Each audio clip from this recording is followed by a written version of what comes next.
রব্বুল আলামিন, পৃথিবীর কোনো মানুষ আমার গুনাহ সম্পর্কে জানে না, তুমি আমার গুনাহ সম্পর্কে জানো। আমি এমন গুনাহ করেছি আমার বিবি জানে না, বিবি গুনাহ করেছে আমি জানি না। আল্লাহ তুমি সব কিচ্ছু জানো, হে আমার প্রভু তুমি আমাকে মাফ করে দাও। আমার আল্লাহ বলে, তারপরও যদি তোমাদেরকে আমি মাফ না করি, তারপরও বান্দা তোমরা আমার রহমতের দরজা থেকে ফিরে যাইও না। আমি তোমাদেরকে হুকুম দিচ্ছি, ওয়ালাউ আন্নাহুম ইয যালামু আনফুসাহুম জাউকা, বান্দারে যদি গুনাহ করে ফেলো আমার রহমত থেকে মুখ ফিরে তুমি চলে যাইও না।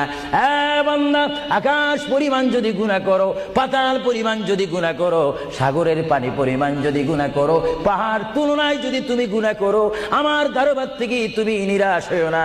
বান্দা, আমি তোমাকে একটি রাস্তা বাতাই দিচ্ছি, একটি পথ তোমাকে আমি দেখাই দিচ্ছি। সেই পথটি কোন পথ তোমরা জানো? ওয়ালাউ আন্নাহুম ইয যালামু আনফুসাহুম জাউকা, বান্দারে যখন তোমরা বরবাদ হয়ে যাবে তখন তোমাদেরকে একটা পথ আমি তোমাদেরকে দেখাই দিলাম। সেই পথটির নাম হচ্ছে আমার রাসূলের মদিনা। জোরে বলেন সুবহানাল্লাহ।